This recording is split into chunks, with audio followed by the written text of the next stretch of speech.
Hi dancers, this is how to sew your pointe shoe ribbons on. This video will need to be paused and restarted depending on how much experience you have with this. Maybe this is a little reminder, maybe this is the very first time you are sewing your ribbons on. Very exciting. So you will have hopefully already gotten your shoes. That's step one. Go get fit, get your shoes, make sure your teacher sees them, so me or somebody else.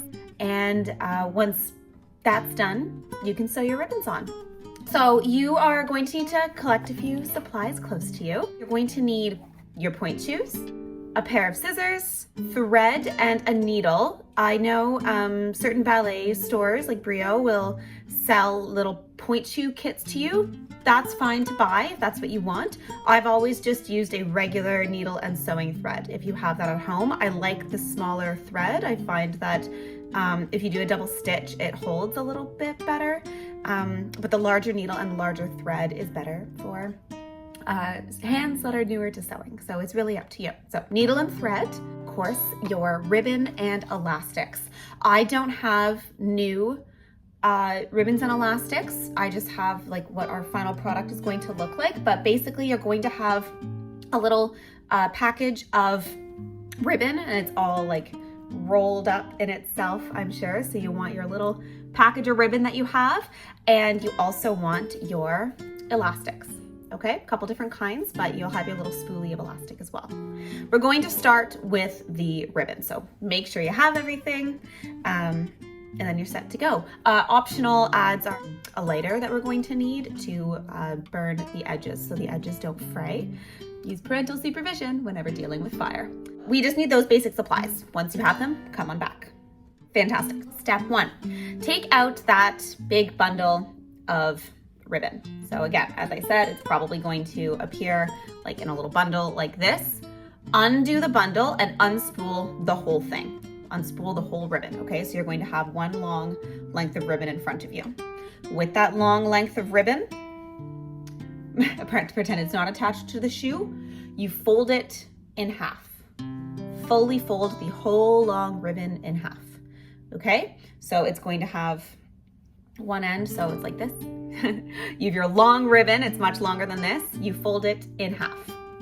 This loop at the bottom, you cut, snip, okay? Cut your ribbon in half. Good? So now you have two pieces of ribbon. With one piece of ribbon, that's the one piece that you're going to attach to your first shoe. So take out your first shoe, left, right, does not matter at this stage. And again, you're going to take the ribbon again and fold it in half. Boop. Yay. That, don't cut it this time. This is going to go in your shoe like this, and you want the center to be at the center of your shoe. So it unfolds like this, but it's long, okay? So pinch it there. You're going to sew at the seam of your pointe shoe here. So there's a seam there, and we're going to sew it right before it on the inside like this, okay? So we're taking one side of the ribbon and pressing it against where we're going to sew, like this, okay? Now I'm going to switch to the shoe that's not sewn. Get this ready and set it aside. Awesome. This is, I don't know what step we're on. Step 3, get your needle and thread, and we're going to prepare our needle and thread. I already have a little thread there. Okay. So be careful with your needle. It's pointy. Don't hurt yourself. Unspool a length of thread, maybe a little bit longer than the length of your arm, or drop it. A little bit longer than the length of your arm, and cut that. Ooh. So now I have my long thread. Yay! Take this thread. Ooh. Lick the end if you need to make it a little bit easier to thread through the needle, and you're going to thread your needle.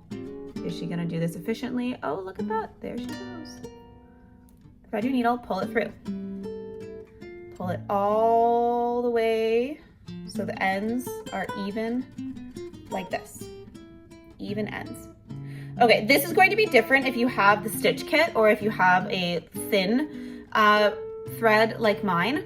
If you have the stitch kit and your thread is thicker, you're going to just tie a manual knot at the end. So you're going to take these two ends and tie them in a knot, and it's not going to be that difficult. Okay, so tie a knot to one end and then double knot it again.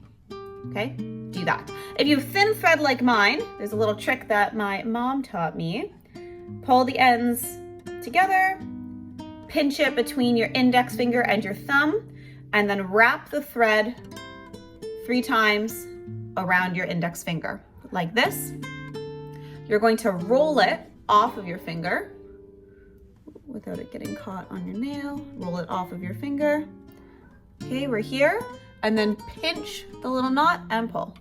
Boop. And it's going to make a knot at the end like that, okay? If it's really big and clunky and there's lots of weird like threads spooling out, see how it's a little bit big and clunky? You're just gonna trim off a little bit of that excess so it doesn't bother you in the shoe. Boop. And you have a normal little knot, okay? Normal knot in your thread. Needle is threaded. So now we get our shoe back, that's all lined up. Again, we're pinching it here. And you're going to start with a stitch on the inside of the shoe. So I'm going on the inside like this, and you're trying to aim to go underneath this little seam out here so that we don't see the thread on the outside of this shoe, okay? So I'm going to stick my needle under, oh, there's my cat. You're gonna stick your needle right in there, and it comes out on the other side, just like that, okay? And your knot's going to appear on the inside. Yes? Oh my goodness, my cat. You're going to repeat this process all the way across. So with your needle, you tuck it underneath the little seam here and push it through. And you take this all the way across. This can take a little bit of practice, unless you've sewn before. So we just keep on sticking it through. Man, my cat really, really wants to sew. It is thicker. It's gonna be a little bit harder to pull through. And you want each stitch to be like 1/2 centimeter long. So that looks kind of like this. If you can see the little white stitches, see they're about 1/2 centimeter long across the margin. Once you reach the end of your shoe, you go back, okay? So you basically double stitch it, trying to go in between the stitch lines that you did before. So back we go. Pay attention to your thread, that it's coming all the way through every single time. You don't want any weird loops coming out. You're going to have to start again because that can cause a loose ribbon. Okay, going all the way across here. Okay, so once you're all the way back across to the knot that you started at, there's a step 2 that differs slightly.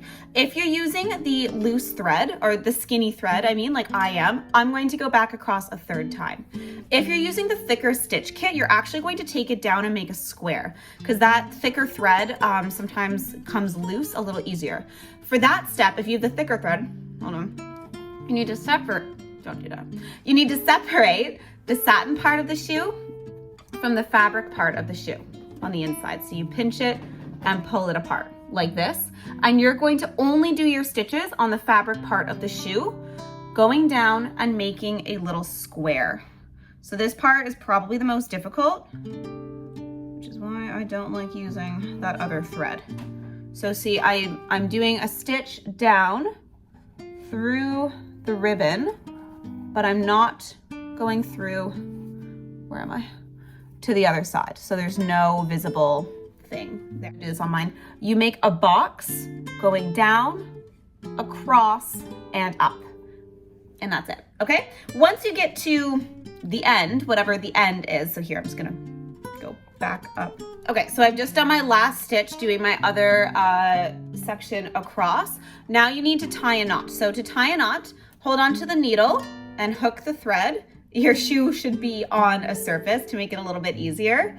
And then you're tying, whoopsie, thread just did that automatically. You're taking the needle and coming through. Don't let go of anything yet. So you come through and then you end up with something that looks like this. Ooh, this requires some coordination. You're taking your thumb and your fingers and you're pulling the knot down so it touches the fabric of the shoe, show you what this looks like this. Put your nail on the knot and then let go of everything except the needle and just pull. And it should make a knot close, close to the fabric of the shoe, okay? Do this 2 or 3 times depending on how thick your thread is. I'm gonna do it just twice here. Awesome. A little trick, if you have extra thread, like I have a lot left here that I can still use, I'm going to do that trick again. So the little loop through and pull under and pull it down and just pinch it a little bit away from the shoe, like more here, here, and then pull it through, and then that way I can cut it off. So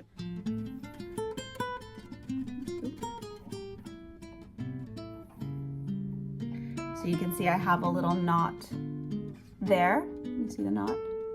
And I'm going to cut it above the knot. Boop. Oh, these scissors are not super great. And then I have a piece of thread with a knot that's ready to go, already threaded there. Okay, and then just cut it a little closer than what I did. So now you have 1/2 of your ribbon sewed on. Yay! You're going to repeat that process on the other side. So press the ribbon down into the shoe, making sure you have enough that it's fully flat against the bottom and the sides. Okay, so I have this little excess bit underneath. If you miscalculate, it's okay, we can fix it later. And then you line it up again with the seam on the other side here and start the process the same way. This will be longer, right? Start the process the same way. Okay, so repeat that on this shoe and then repeat it again on your other shoe. Ready, set, go. Okay, now you're going to have a shoe with your ribbons attached like this. Okay, they'll both be the same length on each side. They're firmly attached either with the straight line or the square.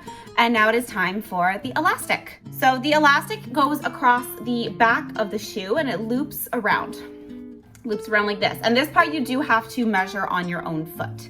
So I have a shoe that has a partial elastic.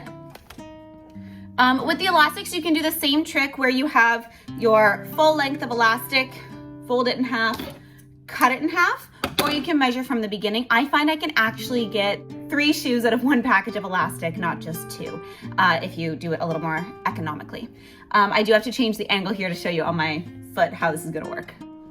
All right, welcome down here. So we have to put the shoe on for this next part. So just slide that on with your tights. It doesn't have to be with your full padding at this stage. Just put the shoe on there. I'm gonna take my sock off, that's ridiculous. And on it goes. Your elastic, of course, won't be attached like mine. You'll have like just a blank plain elastic, but you want to measure a thumb width away from that back seam. We can see here, a thumb width away from that back seam to place your elastic here. So pinch the end there, and then you're taking it across your ankle to the other side.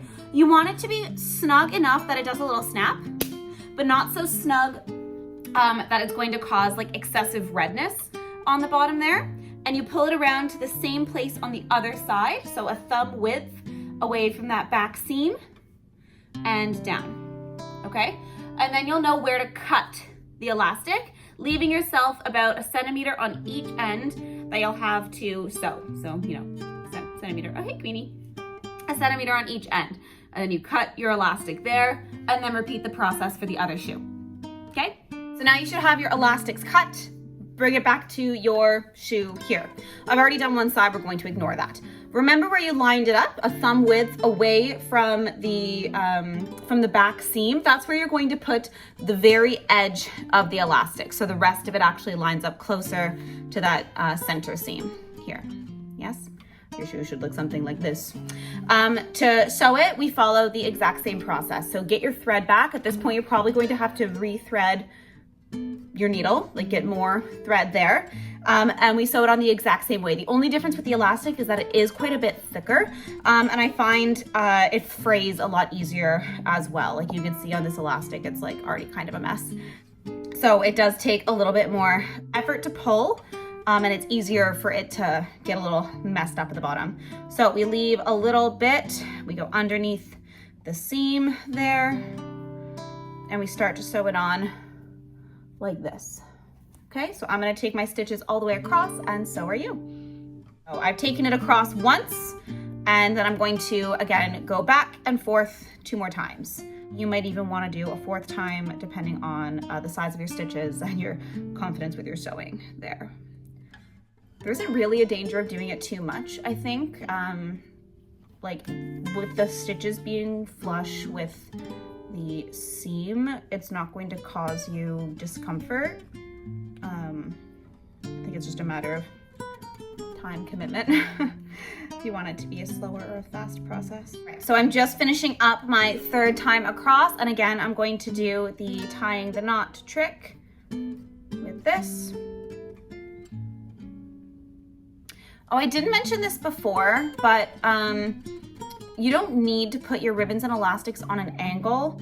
I find sometimes when I'm really in practice with it, I start to do my elastics on a bit of a, like, not quite 45-degree angle towards the, like, away from the back seam, but it hasn't ever caused that much difference, I think, in my practice. As you sew more and more shoes, you'll come up with things that feel better for you.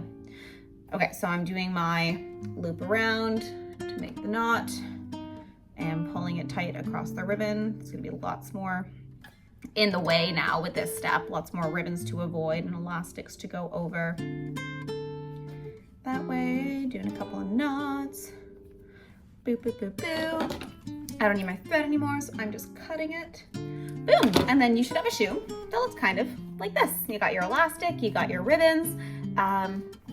Your shoe is almost ready. The last step that we have to do is the tying and burning. I do have a separate video where I go over how to tie your shoes, so you can watch that if it's your very first time, but I'll go through it quickly now. So this is the part where you decide whether your shoe is your left or your right foot. Sometimes it's said on the shoe, sometimes it says nothing. So decide right now, okay, this is going to be the shoe for my right foot. And then take a pen or a marker, and on the little tag there, write an L or an R. I actually don't know what this one is. I think this is, well, I'll find out when I tie it. And I'm gonna meet you back on the floor. Queenie's down here with me. Hey girl, she loves Pointe Shoe Sewing Day. Now again, you don't need to wear all your padding at this stage. You can just slip the shoe on to your regular foot. So you've decided left or right. I'm gonna tie this on my right, I think. We're gonna experiment. This is actually my left foot, my beat. Okay, so put it on your foot under the elastic. Make sure that that is fitting properly. I'm gonna start with the outside ribbon. I take it across, around, pull it under, and then down to the back, okay? And it's going to go behind this ribbon. Other side, across, around, pull it under, and then meet them together. Oops. There we go. Okay, this other ribbon, the longer one, the one that you tied first, loop that around one more time, okay? And then on the inside of your ankle, so closer to your belly button, you tie it in a knot, pull it close to your ankle bone, and tie it in another knot close to your ankle bone. So now I've already cut and burned these ribbons, so the length of them makes sense, but yours are going to be very long, and you're going to have one that's longer than the other, okay? So you want to leave about, 3 inches of ribbon, 1, 2, 3, above the knot. So pull the strands together and snip, okay? After that, you take the shoe off. This is very important. Please take the shoe off. Disentangle your ribbons, and off it comes. This is the lighter part, so get a parent and a lighter, and do not do this by yourself, please. The dangerous part. You have your shoe, and you want the ends to look a little cleaner like this, so they don't fray. I'm bringing back my short shoe. This is what they might look like right now. Any extra thread that you have from the fraying of the ribbon, you're going to want to cut that off so it's not too long. That part can catch fire and it's very dangerous. So we cut off the extra bits there. I need my fabric scissors, these are so bad. Cut off the extra bits, there. This amount of fraying I'd say is okay. That's probably the maximum that you want. I might even, because this is an old one, I'm gonna cut it a little more, like half a centimeter isn't gonna make or break. Anything here in terms of length. Hold on. Okay, so now I have a little bit of a less frayed edge. It's kind of messy, but that's okay, that's not gonna matter. Hold on to it securely. Take your lighter. Give your parents your lighter, unless you're like old enough and they are allowing you to do this part. And you're going to take the flame close to the edge. Don't stick it right underneath and then go. Do it separately and then bring it a little bit close and go barely touching. So the flame isn't actually touching the ribbon. It's going right before it. It's just the heat coming off of the, whoop, heat coming off the flame. Sorry, I kind of blew on it and then it flew away. That's doing that. And then you end up with edges that won't fray. And that is all. And then you are done. Congratulations. Leave a comment if you have any questions about any part of the process. And if you aren't comfortable with the burning part, just bring it to class and I'll do it for you. Yay. Okay. Thanks everyone.